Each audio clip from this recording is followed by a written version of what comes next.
हाजिर हैं हम एक नए वीडियो में। वीडियो है अंकित अवस्थी सर का, जिनके वीडियो का टाइटल है ट्रंप ने दिया शेख हसीना का साथ, आते ही रोक दी बांग्लादेश की सहायता राशि। हाँ, ये ट्रंप ने डिक्लेयर किया है। जब से ट्रंप सरकार बना है तब से धड़ाधड़ नया नया कुछ बड़ा बड़ा फैसला ले रहा है ट्रंप। तो अभी जो भी धनराशि मिलता था सालाना, वो बांग्लादेश को अमेरिका की तरफ से उसको ट्रंप सरकार ने 90 दिन के लिए रोक लगा दिया है। तो उसी के ऊपर सर ने एक्सप्लेन किया है। तो चलिए वीडियो देखते हैं, वीडियो में सर ने क्या एक्सप्लेन किया है। वीडियो अच्छा लगे तो चैनल को सब्सक्राइब करिएगा, लाइक करिएगा, शेयर करिएगा। चलिए वीडियो देखते हैं। वो बिना जनता के द्वारा चुने हुए भी पूरे बांग्लादेश पर तमाम प्रकार के शासन कर पाएंगे, चाहे उन्हें डेमोक्रेटिक तरीके से आप नाम दें या फिर डिक्टेटर तरीके से। जो आदमी चुनकर नहीं आया वो सत्ता में इस तरह बैठा हुआ है कि अपने पद का नाम एडवाइजर जरूर है, लेकिन दुनिया भर की मीटिंग्स में वो बांग्लादेश का रिप्रेजेंटेटिव बनकर पहुंचता है। सत्ता का ये रूप संभवतः किसी ने ही देखा हो, लेकिन ट्रंप ने देख लिया है। ट्रंप जब इलेक्शंस में उतर रहे थे उस समय भी उन्होंने साफ साफ अपने इरादे दर्शा दिए थे कि वो बांग्लादेश को देख सोचकर क्या सोचते हैं, बांग्लादेश में हिंदुओं की हिंसा पर क्या सोचते हैं। अब वो उसी क्रोनोलॉजी में आगे बढ़ते हुए अपने वादे को निभाते हुए निकल पड़े हैं। और इस वादे के साथ साथ जो बड़ी खबर बनती है वो खबर इनकी है कि पड़ोसी मुल्क की भांति, अपने अब्बा की भांति, पाकिस्तान की भांति कहीं इनके हाथ में भी तो कुछ खतरनाक आने वाला नहीं है। मैं ऐसा क्यों कह रहा हूं? क्योंकि हेडलाइंस बनती हैं कि अमेरिका ने जो सहायता देनी होती है बांग्लादेश को सालाना या जरूरत पड़ने पर, आज बताएंगे कितनी सहायता अमेरिका इन्हें देता है, वो सहायता ट्रंप ने रोक दी है और बकायदा इसके लिए एक ऑफिशियल लेटर जारी किया है। ये वही मोहम्मद यूनुस हैं जिन्होंने भारत के खिलाफ खूब राग अलापा, और इस राग के पीछे जब ये अलाप रहे थे तब डोनाल्ड लू और बाइडन हुआ करते थे। आज अमेरिका ने बकायदा बांग्लादेश के नाम पर एक प्रॉपर लेटर जारी किया है और उसके अंदर यूएसएआईडी यानी यूएस की जो एड है उसके लिए बांग्लादेश के लिए प्रॉपर तरीके से एक लेटर जारी करते हुए लिखा है इमीडिएट स्टॉप वर्क ऑर्डर, तुरंत प्रभाव से बांग्लादेश के साथ काम रोके जा रहे हैं। और इस टाइटल में जिस प्रकार से कंटेंट मेंशन है वो कंटेंट बताता है कि भविष्य में बांग्लादेश को अभी आने वाले जल्दी के समय में कोई राहत मिलने वाली नहीं है। मैं बात को बहुत आगे तक लेकर जाऊं उससे पहले एक बार आंकड़े भी देख लें जो इसी लिस्ट में है। फाइनेंशियल ईयर 2023 और फाइनेंशियल ईयर 2024 में इस यूएस एड प्रोग्राम के तहत दी गई जो धनराशि थी वो इमरजेंसी के अंदर कितनी दी गई और ईआर यानी कि इमरजेंसी रेस्पॉन्स के अंदर कितनी दी गई। रेस्पॉन्स के अंदर कोई भी हादसा हुआ, कोई घटना हुई, अगर इन सब तथ्यों को जोड़ लिया जाए, इकाई दहाई सैकड़ा हजार 10,000 लाख 10 लाख करोड़ 10 करोड़ 10 करोड़ डॉलर ये दिया गया था 2023 में, और उतना ही लगभग, क्योंकि ये 9 करोड़ डॉलर के आसपास का अमाउंट फाइनेंशियल ईयर 2024 में दिया गया। ये पूरी घटना जानना हमारे लिए क्यों जरूरी है? क्योंकि हमारे पड़ोसी मुल्क ने हमारे ही किए हुए अच्छे कार्य भुला दिए हैं। ऐसा मैं क्यों कह रहा हूं? क्योंकि एक समय था जब पाकिस्तान ने अपने पूर्वी पाकिस्तान पर जो यातनाएं की थी, हमने उसे आजाद कराते हुए पूर्वी पाकिस्तान को बांग्लादेश बनवाया था। लेकिन बांग्लादेश में जिन शेख मुजीबुर रहमान की बेटी प्रधानमंत्री बनकर राज कर रही थी या फिर जनता के द्वारा निर्वाचित होकर शासन कर रही थी, उन्हें इस उन्मादी भीड़ का शिकार होना पड़ा और उन्होंने भारत आकर के शरण ली थी। इनका भारत आकर शरण लेना और उसके पीछे उस विद्रोही जनता के द्वारा एक ऐसे व्यक्ति को मुखौटा बनाकर बिठा देना जिसकी कोई कॉम्पिटेंसी नहीं थी, जिसने कोई इलेक्शन नहीं जीता, जिसने किसी सेना का साथ हासिल नहीं किया, तो उसके पीछे का मात्र एक कारण था कि वो कहीं ना कहीं से सपोर्टेड था। चूंकि शेख हसीना भारत थी, इसीलिए बांग्लादेश ने भारत के विरोध में जो भी कुछ कहना था भर भर के कहा। चूंकि भारत हिंदू बहुसंख्यक है, इसलिए बांग्लादेश ने हिंदुओं के साथ जितनी भी प्रकार की यातनाएं करनी थी, मंदिर जलाने थे, उन्हें भर भर के किया। खूब सारी मीडिया न्यूज ने इसे कवर किया। हालांकि तमाम प्रकार की देश की मीडिया ने भी इसे गलत क्लेम किया कि नहीं ये एनिमेटेड तस्वीरें हैं। लेकिन जब दुनिया भर के अखबार और न्यूज इसे कवर करने लगे कि यहां पर किस प्रकार से एट्रोसिटीज हो रही हैं, तब लोग मानना शुरू किए। ये शुरू से लेकर अंत तक मना ही करते रहे कि नहीं, बांग्लादेश में ऐसा कुछ नहीं हो रहा है, क्योंकि इनके ऊपर हाथ बाइडेन का था। क्योंकि बाइडेन की मंशा बांग्लादेश के अंदर एक पर्टिकुलर आइलैंड जिसका नाम सेंट मार्टिन आइलैंड है, उसे कब्जा कर उसे अमेरिकी आइलैंड बनाने की थी। ऐसे में उन्होंने शेख हसीना से जब उसे मांगा और उन्होंने नहीं दिया, तो उन्होंने अपने आदमी को केवल इस ईगो में कि तुम्हारी ऐसी कैसी हिम्मत कि हमें मना कर सकते हो, तो इन्होंने इस पपेट को यहां बिठा दिया। लेकिन ये पपेट इन्हीं का बिठाया हुआ था, वो इनके स्नेह से समझ में आ गया था। क्योंकि बाइडेन अपने अंतिम दिनों में अपने कुछ सेंसेस खो चुके थे। वो भटक भटक करके उस तरह के हरकतें करने लगे थे जिससे उनकी वृद्धावस्था पब्लिक होने लगी थी। ऐसे में उनकी ये जो तस्वीरें आई थी, ये होने वाली बंद कैमरे के सामने थी, लेकिन ये पब्लिकली सामने आई थी। ये तस्वीरें वो थी जो साफ साफ दुनिया को मैसेज दे रही थी कि बेटा तुम हमारे ही बिठाए हुए हो।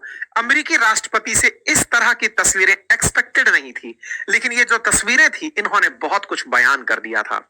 ये बयान ऐसा था कि ये भी पीछे नहीं रहे। इन्होंने बकायदा बाइडेन के और उनके मंत्रियों के सामने बताया कि हमारे देश में असली तरह से जनता का मतलब शेख हसीना का शासन उखाड़ फेंकने वाले कोई और नहीं, बल्कि ये युवा छात्र नेता हैं जिन्होंने छात्र शक्ति के दम पर सब कुछ कर दिया है। कोई बात नहीं, इस पूरी घटना को ट्रंप उस समय अपोजिशन में बैठकर देख रहे थे। जैसा मैंने आपसे कहा है, जियोपॉलिटिक्स में अगर कोई किसी पार्टी का साथी है तो कोई किसी पार्टी का विरोधी होगा। या तो आप मध्यम मार्ग मानकर गुटनिरपेक्ष तरीके से चलते रहें, और यदि किसी कंट्री में आपकी पार्टी का किसी प्रकार का कोई भी अलाई है, तो फिर हो सकता है कि वो दूसरी पार्टी के साथ रिश्ते बदले। और आजकल आप लोग जियोपॉलिटिकली अपने नजदीकी देशों में देखकर ये चीजें समझने भी लगे हैं। फिर चाहे पड़ोसी मालदीव्स का मामला हो, श्रीलंका का मामला हो, बांग्लादेश का मामला हो, नेपाल का मामला हो, यहाँ कौन सी पार्टी शासन में आती है, उसी आधार पर पड़ोसियों से अब संबंध डिसाइड होते हैं। ट्रंप इस बात को बहुत बखूबी देख रहे थे। उन्होंने इलेक्शन के आखिरी दिन, जिस दिन वोटिंग होनी थी, उससे एक दिन पहले अपने ट्विटर हैंडल पर साफ लिखा, अपने ही ट्वीट पर साफ लिखा कि भाई मैं हिंदुओं के खिलाफ हो रही इस हिंसा के सख्त खिलाफ हूं। मैं स्ट्रांगली कंडेम करता हूं जो बार्बरिक वायलेंस हो रही है against Hindu, Christians and other minorities who are getting attacked and looted by mob in Bangladesh, which remains in total state of chaos। ये जो लाइन इन्होंने लिखी, इससे भारत की भी एक लेफ्ट लिबरल मीडिया को बड़ा तमाचा मिला, क्योंकि वो बड़े ही डिनायल मोड में थे कि ऐसा कुछ हो ही नहीं रहा है। लेकिन जब ये खबर इस तरह से बाहर आई कि ट्रंप खुद बोल रहे हैं कि ये गलत हो रहा है, तो वो अपने देश में हिंदू वोट्स को या फिर वोटों को कंसोलिडेट करने के लिए ऐसा कर रहे थे, वो अलग बात है। लेकिन जियोपॉलिटिकली उन्होंने अपना स्टैंड क्लियर कर दिया था कि मैं इस मसले को इलेक्ट होने के बाद कैसे देखूंगा। इलेक्शन से मात्र 5 दिन पहले इस तरह का ट्वीट बहुत ज्यादा तरीके से मायने रख रहा था। इरादे साफ हो चुके थे, इनकी चिंताएं भी बढ़ना साफ हो चुकी थी। इनकी चिंता में पीछे पीछे चले शहबाज शरीफ आ रहे थे, जो इन्हें दिखा रहे थे कि डरो मत, बाइडेन की सत्ता वापस आ रही है, क्योंकि प्री पोल्स बताते हैं कि ट्रंप जीतने वाले नहीं हैं। खैर, इन्होंने प्रॉपर तरीके से जितनी प्रकार की एट्रोसिटीज हिंदुओं के खिलाफ हो सकती थी, पाकिस्तान की आईएसआई ने भड़का भड़का कर की। ये खबर तो वो है जो अल जजीरा जैसे अखबारों में कवर हुई, जहां लिखा गया कि अवर लाइफ डोंट मैटर। ऐसा बांग्लादेशी हिंदुओं के बयान अंतरराष्ट्रीय मीडिया में छपने लगे। जब ये मीडिया में छपने लगे और ऐसे ही ट्रंप जीत कर आ गए। ट्रंप का जीतना हुआ और जीतते ही शेख हसीना का उन्हें लेटर भेजना हुआ। यह समझाने में बहुत आसान था कि शेख हसीना किस तरह से ट्रंप के साथ अपने पुराने समय को याद करती हैं, जियोपॉलिटिकल रिलेशंस में किस तरह के डिप्लोमेटिक रिलेशंस साझा करती हैं। शेख हसीना थी भले ही भारत, लेकिन भारत इसी समय के इंतजार में था कि अमेरिका का सत्ता परिवर्तन हमारे लिए किस तरह हेल्पफुल हो सकता है, और वो हुआ भी। ट्रंप के चुनाव जीत ट्रंप के बारे में 2-3 चीजें मैं क्लियर कर देता हूँ। जो ट्रंप जब अभी सरकार में नहीं आया था, अब उसके पहले जो भी उसने अपने चुनावी वादे जो किए थे उसको वो पूरा कर रहा है। चाहे अवैध प्रवासियों को लेकर के हो, चाहे जैसे ही अभी फंडिंग को लेकर के हो, ठीक है। उसके बाद और दूसरा बात, जिसका जिसका बाइडेन के साथ उसका मतलब बाइडेन के साथ जिसका जिसका मतलब संबंध अच्छे थे, वो मतलब उसके साथ इसका नहीं बन रहा है।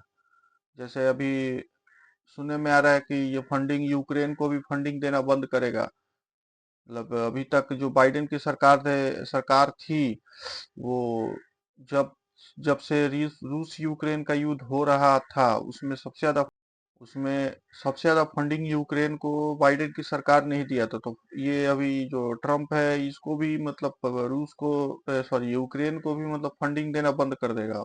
अब यूक्रेन का क्या हाल होगा वो समझने में आएगा बाद में। उसी तरह बांग्लादेश का भी क्या हाल होने वाला है ये समझिए।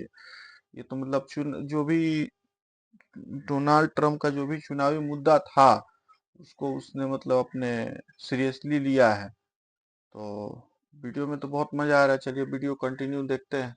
हसीना की पार्टी द्वारा शेख हसीना के बिहाफ पर 6 नवंबर को एक पत्र जारी किया जाता है और उस पत्र के अंदर लिखा जाता है कि शेख हसीना अपने पुराने समय को याद करती हैं, जब आपके साथ मीटिंग हुआ करती थी, डोनाल्ड ट्रंप के साथ जब मीटिंग हुआ करती थी, और वो उम्मीद करती हैं कि अब की जब उनका सेकंड प्रेसिडेंसी होगा तो bilateral relation between friendly countries of Bangladesh and United states of America would be further strengthen.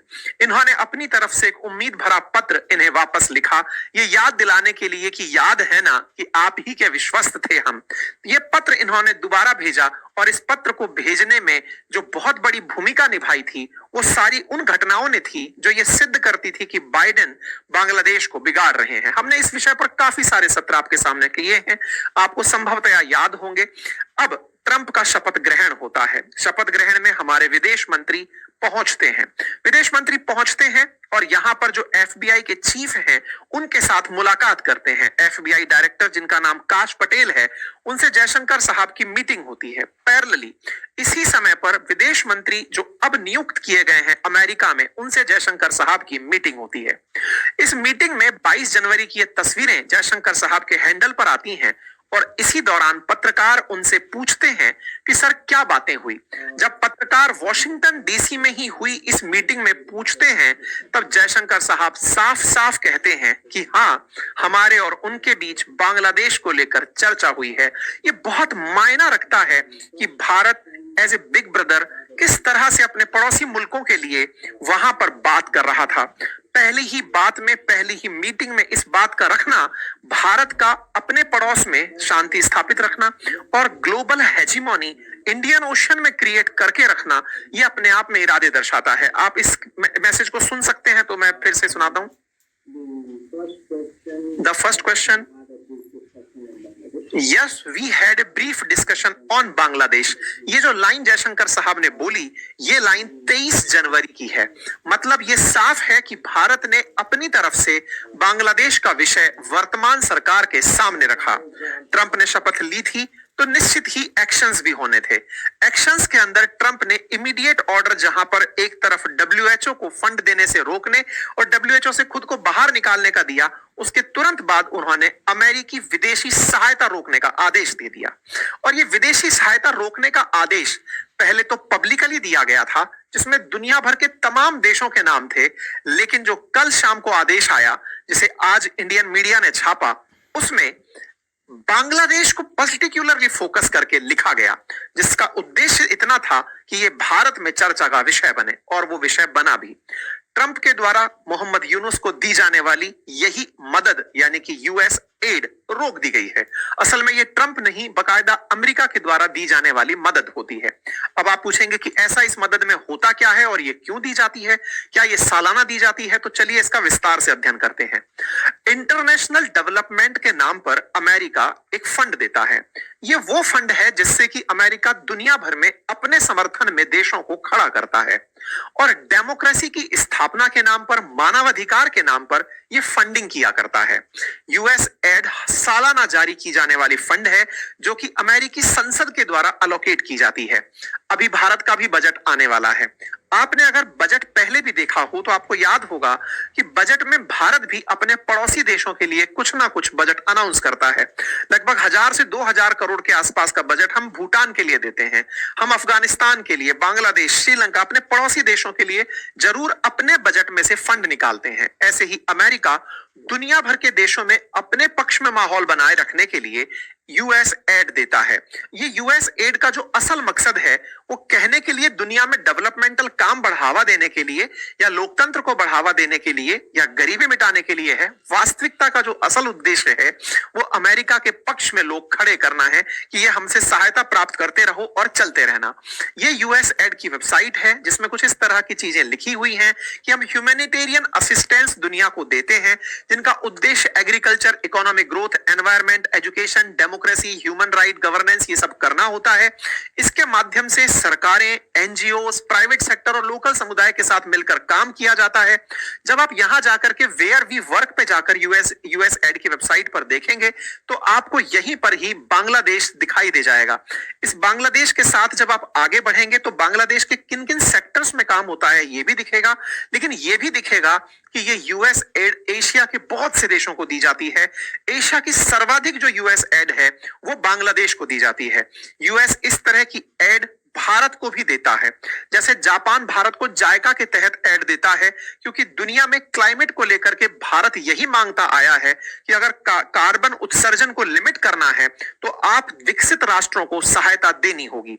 तो ऐसे यहां पर भी यूएस एड बांग्लादेश को इतने सारे मदों के तहत दी जाती है, लेकिन ये एशिया की लार्जेस्ट एड दी जाती है।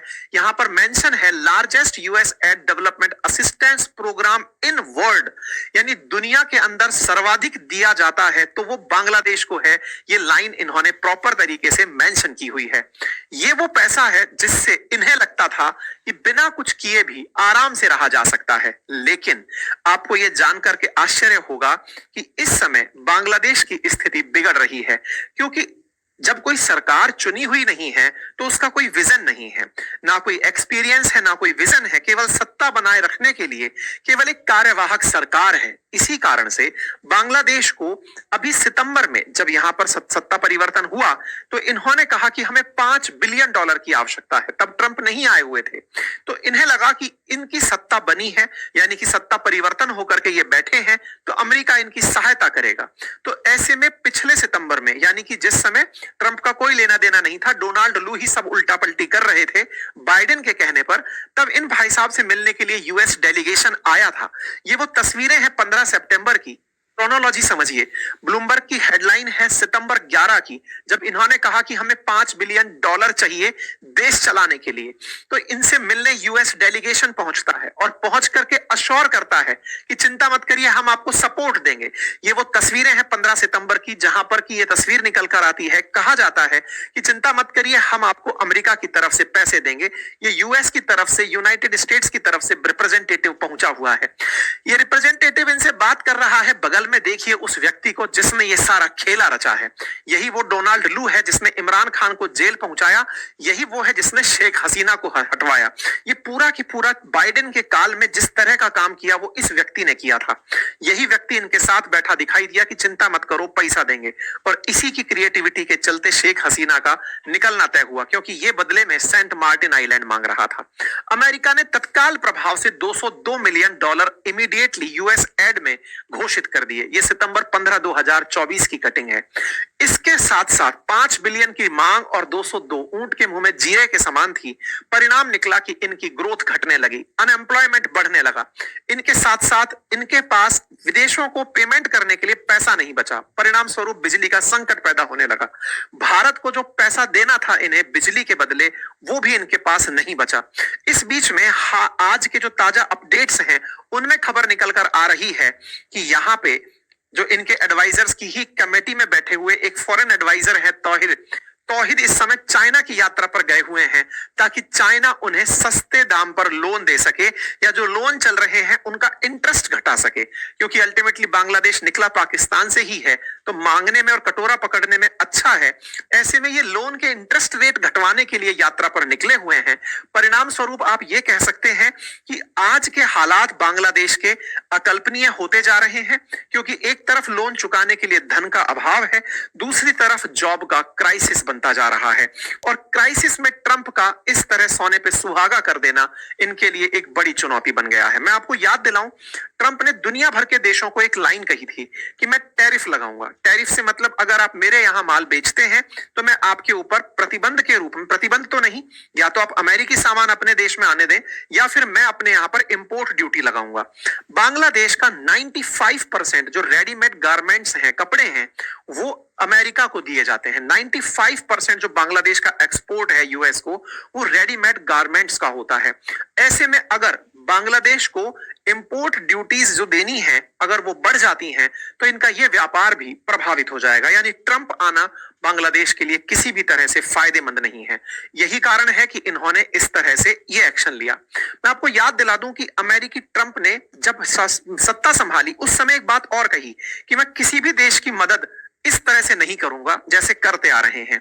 इसलिए 90 दिनों का इमीडिएट हॉल्ट लगा दिया था, जिसमें यूक्रेन के प्रेसिडेंट के ऊपर भी चिंताएं आना लाजमी था, क्योंकि न्यूज एजेंसीज की एक खबर बाहर निकलकर आई थी कि यूएस स्टेट डिपार्टमेंट ने इमीडिएट जितनी भी प्रकार के अन्य देश हैं, ये 2 दिन पहले की खबर है, उन सबके ऊपर रोक लगा दी थी। हमने उस पर सेशन नहीं किया था क्योंकि यूक्रेन को लेकर स्पष्टतया नाम नहीं लिखा हुआ था। अमेरिका की तरफ से ऑलरेडी यूक्रेन को इतना पैसा दिया हुआ है कि वो 90 दिनों तक कोई असर नहीं डालेगा। हालांकि मिस्र को और इजराइल को दिया जाने वाला ट्रंप ने सहायता अभी भी नहीं रोकी है। इसलिए देखना होगा आगे आने वाले समय पर यूक्रेन का क्या होगा, इसको दी जाने वाली असिस्टेंस पर क्या असर पड़ेगा। लेकिन यह तय है कि अमेरिका ने अब तक जो सबसे ज्यादा मदद दी है उसमें यूक्रेन है, और अगर 90 दिन का हॉल्ट यूक्रेन की मदद में लगता है तो यह यूक्रेन के लिए भी एक बड़ा सेटबैक होगा। खैर, आने वाले समय में हमारी फिलहाल चिंता इन्हीं से जुड़ी है कि इनका क्या होगा, और साथ ही साथ क्या शेख हसीना की वापसी होगी, क्योंकि अल्टीमेटली शेख हसीना ट्रंप के साथ जिस तरह से अपने व्यवहार रखती आई हैं, क्या पता भारत का साथ देने से और भारत के द्वारा इस मुद्दे के उठाए जाने से बांग्लादेश में लोकतंत्र की बहाली होगी, सीमा संबंधी भारत के मसले हल होंगे। बाकी आप इस विषय पर क्या सोचते हैं, अपनी राय फिलहाल जरूर कमेंट बॉक्स में रखें। सबसे पहले चलते हैं जो पाकिस्तान की तरफ। ठीक है, जो अभी इमरान खान की सरकार जो गिरा था उसमें भी मतलब बाइडेन सरकार का बहुत बड़ा हाथ था ये इमरान खान की सरकार को गिराने में। ये बाइडेन भी इमरान खान से कुछ ऐसी चीज जो चाहता था जो इमरान खान नहीं देना चाहता था। तो इस वजह से क्या हुआ कि मतलब वहां पे इमरान खान की सरकार को बाइडेन सरकार द्वारा, मतलब बाइडेन द्वारा उसको हटाया गया। ठीक है, उसको जेल में डाला गया इमरान खान को।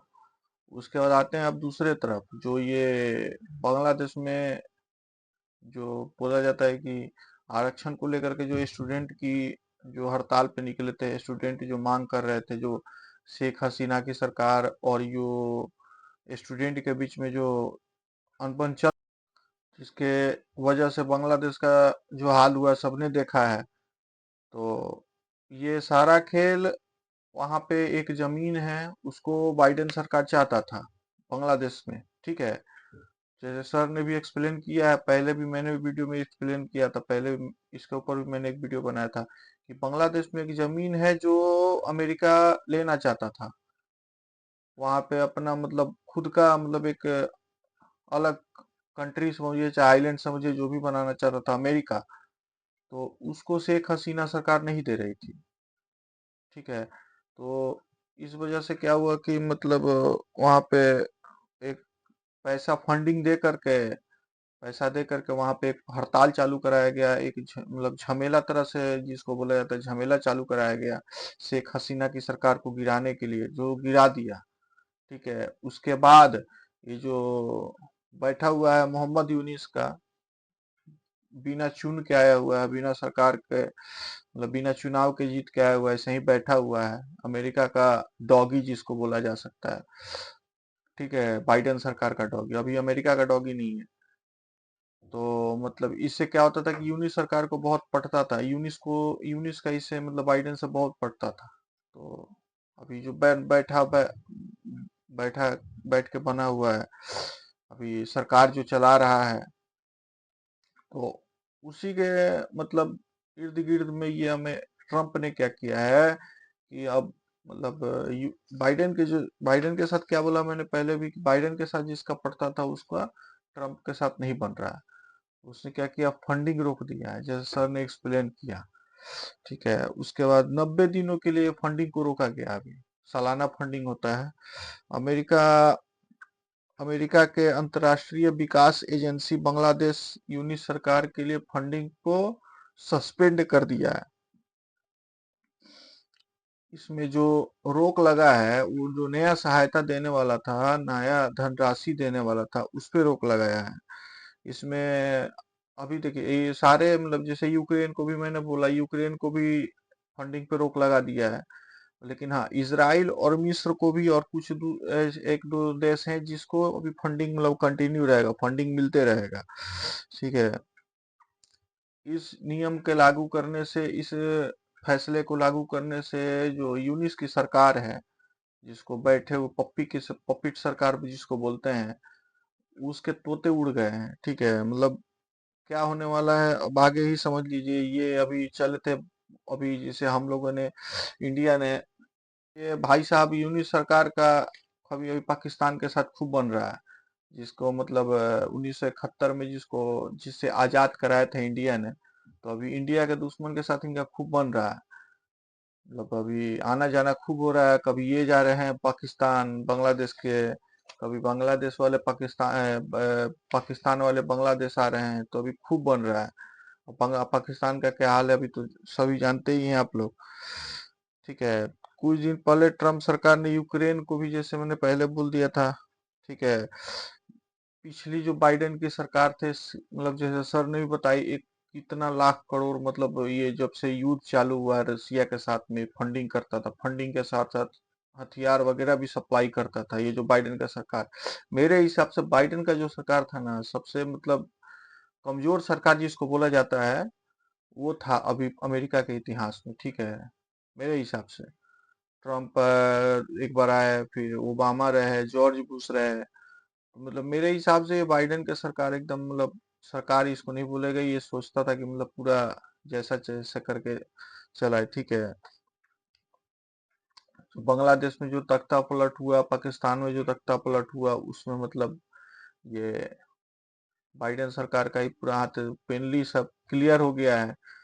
ठीक है, बाकी वीडियो में अब देखते हैं आगे क्या होता है, बांग्लादेश का क्या हाल होता है। हम लोग को बांग्लादेश पे ही देखना है क्या होता है। अभी बांग्लादेश तो अभी बन बैठा है, अब जो क्या करता है ट्रम्प बांग्लादेश के साथ, ये देखना रहेगा।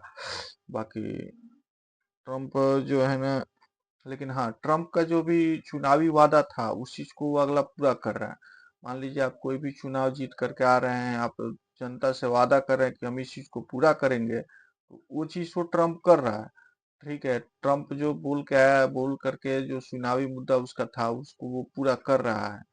ठीक है, चाहे वो अवैध प्रवासी वाला हो, और चाहे वो ये अपनी जैसे सेना को मजबूत करेगा। ठीक है, मतलब जो बहुत सारे बड़े बड़े फैसले उसने लिए हैं, बहुत मतलब आश्चर्य करके रखा हुआ है। इंडिया के खिलाफ भी कुछ एक दो फैसले लिए हैं उसने, जो इंडिया के मतलब सोचने पर भी मजबूर किया, जैसे अवैध प्रवासी वाला। तो ये कोई बड़ा मुद्दा नहीं है, कोई भी अपने देश में अवैध प्रवासी को क्यों एक्सेप्ट करेगा। जो ट्रम्प ने भी वही सही किया, ट्रम्प कुछ गलत नहीं कर रहा है। ठीक है, बाकी वीडियो को इतना ही रखते हैं, वीडियो बहुत बड़ा हो गया है।